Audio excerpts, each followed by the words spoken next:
Des, let's talk about the difference this time around for Clemson. Obviously, no Trevor Lawrence the first time around. How does that change what we expect to see tomorrow?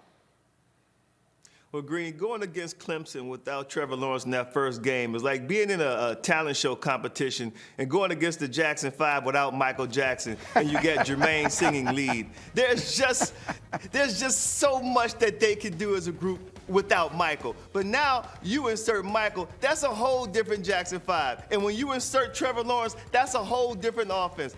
I will tell you this, they will run the ball with the quarterback more than they did in the first game. Don't forget, Trevor Lawrence is projected to be the #1 draft pick in the 2021 NFL draft. You go from the #1 draft pick to a 5-star freshman running your offense. That limits your playbook. Now the playbook is wide open. I expect that Trevor Lawrence is going to use his legs just like he did a year ago against Ohio State. And I believe they'll go downfield, go vertical more, and roll him out on the edges. There's just so much more you can do with your offense when you have the projected #1 draft pick running the offense. So that's the difference I see in Clemson's offense against Notre Dame tomorrow.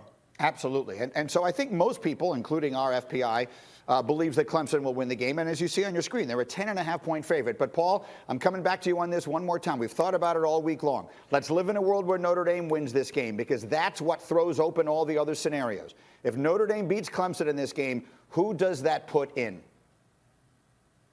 First of all, I appreciate Desmond going back to my era of music with the Jackson 5. I really think Texas A&M is sitting there in great shape. I don't know how you possibly can put Clemson in after losing to the same team twice. I mean, nobody can stand that other than Dabo Swinney.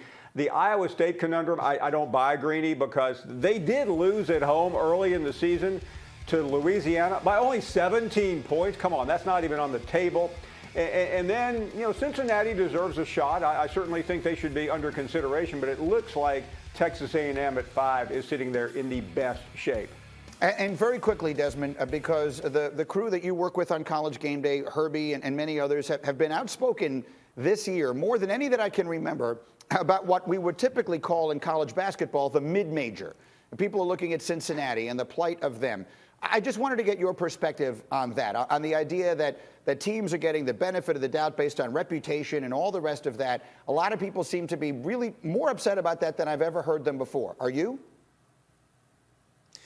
You know, Greeny, I've been upset about that from day one, because when you came with this whole model of a college football playoff system and you only have 4 slots, but then you have the Power 5, that automatically leaves out one group in the Power 5 plus the group of 5. That's why Cincinnati or Coastal Carolina, they would never get a fair shot, a fair deal, or an opportunity unless something completely catastrophic happens with the Power 5 team. So I've always been a strong proponent against this system, because I thought the selection process is just as flawed as the BCS selection process was, if not more. And now it's starting to finally come to the surface, and people are starting to see it for what it actually is.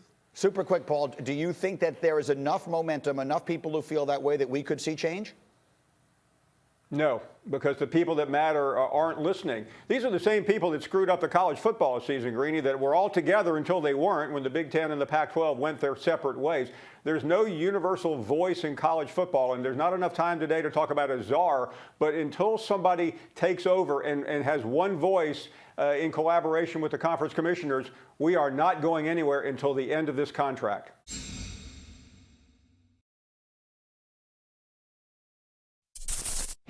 Thank you for watching ESPN on YouTube. For live streaming sports and premium content, subscribe to ESPN+.